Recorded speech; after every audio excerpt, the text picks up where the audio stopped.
Welcome back to the Fantasy Price Check. Today we're going to be talking about Mecole Hardman. Just to let you know what we're doing here on the channel, we are taking a look at player ADPs and we are grading them based upon whether a player is overpriced, underpriced, or fairly priced. We're going to be dropping price checks like this one all season long leading up to draft, so I want you to click that subscribe button so you can hashtag win the draft. Let's get into Mecole Hardman. Mecole Hardman is currently being drafted in the 11th round as a wide receiver 49 off the board. He's currently being drafted after Jerry Jeudy and Anthony Miller and ahead of Justin Jefferson and Robbie Anderson. In Hardman's rookie year, he finished as a wide receiver 49. Here are his 2019 stats. He had 41 targets, 26 receptions, 538 yards, and 6 touchdowns. We know what Mecole Hardman did last year. He had a limited role in his rookie year and was used as a burner alongside Tyreek Hill, which resulted in him catching 6 bombs for touchdowns. His touchdown yardage numbers were absolutely ridiculous. He had touchdowns that were 21 yards, 30 yards, 42 yards, 48 yards, 63 yards, 83 yards, and a kickoff return. That is an average of 47.8 yards per touchdown reception, which is absolutely insane. Funny stat here, shout out to Dustin Baker, Mecole Hardman has more 20-yard touchdowns in his career than Michael Thomas.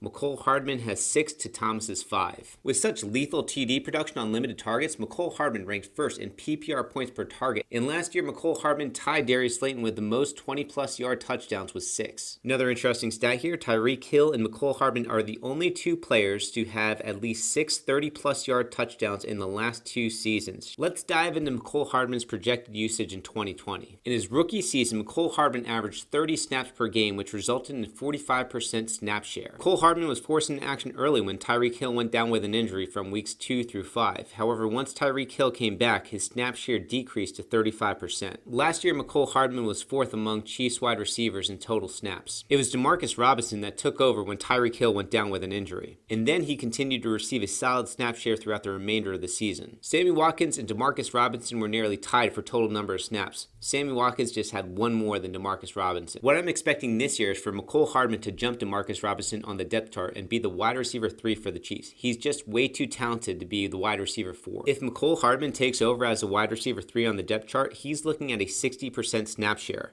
which would result in an additional 150 snaps and would get him about a total of 640 snaps, which would be about a 33% increase. If you give Mecole Hardman's 2019 numbers a 33% boost, you're looking at 55 targets, 35 receptions, 715 yards, and 8 touchdowns. That is good for 119.5 fantasy points in standard leagues, which would have finished as a wide receiver 35 in 2019. Keep in mind that he's currently being drafted as a wide receiver 49, and that should be Mecole Hardman's minimum snap share. And Hardman's value will go through the roof if either Sammy Watkins or Tyreek Hill get injured during the year. Sammy Watkins has yet to play 16 games in an NFL season, and Tyreek Hill also missed 4 games last year. Even without any injuries to Sammy Watkins or Tyreek Hill, I expect the Chiefs to find more ways to get Mecole Hardman onto the field this year. We all know how elite the 2019 NFL wide receiver draft class is. We all like A.J. Brown, DK Metcalf, Deebo Samuel, Hollywood Brown, Terry McLaurin, Deontay Johnson, and Darius Slayton, but everyone is sleeping on Mecole Hardman. Mecole Hardman is on sleeper alert. Draft this guy in the 11th round as your 4th or 5th wide receiver. If there's ever a week that you need to start him, all it takes is one play for him to put the dagger in your opponent with a 50-yard bomb. And if Tyreek Hill or Sammy Watkins ever go down with an injury, you have a wide receiver 2 with wide receiver 1 upside. Get this guy on your team in the 11th round. Guys, if you like what we're doing here on the channel, I want you to smash that like button and click subscribe. We're going to be coming out with these price checks all season long leading up to drafts. And if you want to check out other sleeper alerts that we've done in the past, I want you to click that playlist in the corner of your screen. I'll see you guys on the next one.